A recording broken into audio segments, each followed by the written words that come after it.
Bienvenidos a mi conferencia, bienvenidos a mi conferencia, bienvenidos a mi conferencia. Así comenzó aquel encuentro peculiar donde las palabras se enredaban como hilos en una costura mal hecha. La pregunta surgió de inmediato, ¿como servidora? Sí, señor, respondió ella con firmeza. Pero la confusión no tardó en asomarse cuando alguien cuestionó si servidora no era acaso el verbo servilleta. La respuesta fue tajante, no tiene nada que ver cómo va a ser el verbo servilleta. A pesar de la insistencia sobre si había un vínculo entre el objeto de tela y la disposición de servir, la decisión fue clara. Ponle 20 otra vez, se escuchó en el recinto, aunque la orden fue corregida rápidamente. Al Rigoletto no se le pone nada, se le pone a usted, porque hace un momento le pusiste a él y pagué yo. La lógica del cobro era implacable, cada vez que usted le hable a él, paga usted, porque él ni siquiera le contestó. En medio de la disputa sobre servidera y servidora, quedó flotando la idea de que alguno de los dos tenía que estar equivocado. Yo digo que se dice servidera, insistía una voz, mientras la otra afirmaba que se decía servidora. La culpa del error recaía siempre en el otro. Bueno, por eso te digo, yo no soy uno de los dos, se escuchaba decir entre risas contenidas. La situación escaló hasta que se llamó al secretario para imponer multas por la locura del momento.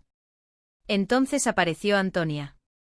El juez, buscando orden, le preguntó qué pensaba de aquellos dos sujetos. Ella, con el peso de la indignación, los acusó de haber acabado con una finca de su propiedad. La propiedad se encontraba a 40 kilómetros de allí, y como ella trabajaba en la ciudad, les encargó el trabajo a ellos. Antonia conocía a Patagonio y por eso estimó que podía confiar en él, aunque al flaquito no lo conocía de nada. Mal hecho, sentenció el juez, y el otro repitió como un eco que no se puede confiar en cualquiera hoy en día. La discusión derivó hacia las enseñanzas de la vida. Se decía que no se puede uno dejar llevar por las experiencias, aunque luego se corrigió que las experiencias son las que enseñan y las apariencias son las que engañan.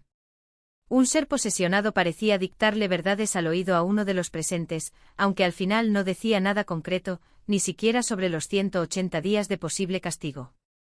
Las apariencias engañan, eso quedó claro.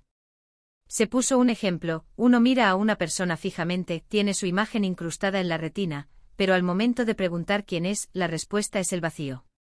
Vaya con las apariencias, repetían, mientras se evitaba caer en la brutalidad de la ignorancia. Patagonio tuvo que explicar qué hizo en esa finca. Le extrañaba que la dueña dijera que habían acabado con ella, pues la finca seguía en el mismo lugar de siempre. El problema no era la tierra, sino las cosechas y las más de 1000 gallinas que habían desaparecido. Admitieron algunas fallas, pero recordaron que fue ella quien los fue a buscar para el laburo. Todo comenzó en un cafetucho de mala muerte, donde estaban Tres Patines y Patagonio. En aquel lugar, la falta de dinero era la constante. Se saludaron con el ánimo de quien espera ser invitado a algo, pero nadie tenía una moneda. El dueño del local, Casimiro, se acercó para reclamar el espacio. No era una sala de espera y o consumían algo, o abandonaban las mesitas. La tensión subió cuando intentaron amenazar a Casimiro con su puesto, solo para descubrir que él era el propietario. Entre burlas sobre miedos y parientes, la situación se calmó cuando apareció Antonia en el café. Hubo presentaciones alegres, deseos de felices Pascuas y próspero Año Nuevo, a pesar de que las fechas ya habían pasado. Ella los invitó a tomar café con leche.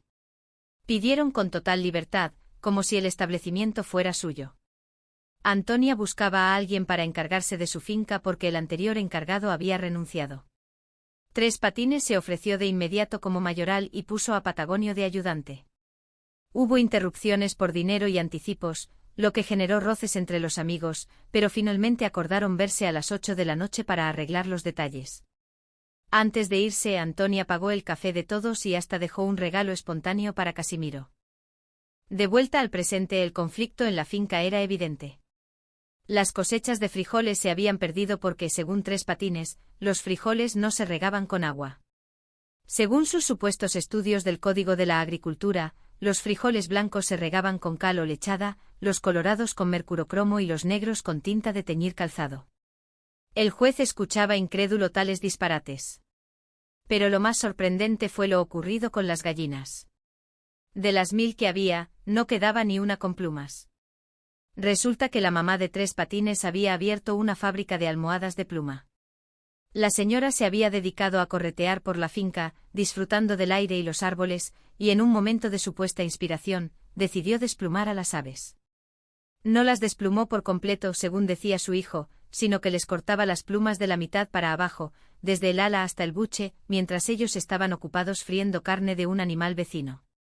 Así, entre ocurrencias y malentendidos, la finca quedó en un estado lamentable, dejando a Antonia con la amarga lección de que, efectivamente, las apariencias y las malas recomendaciones pueden ser muy costosas.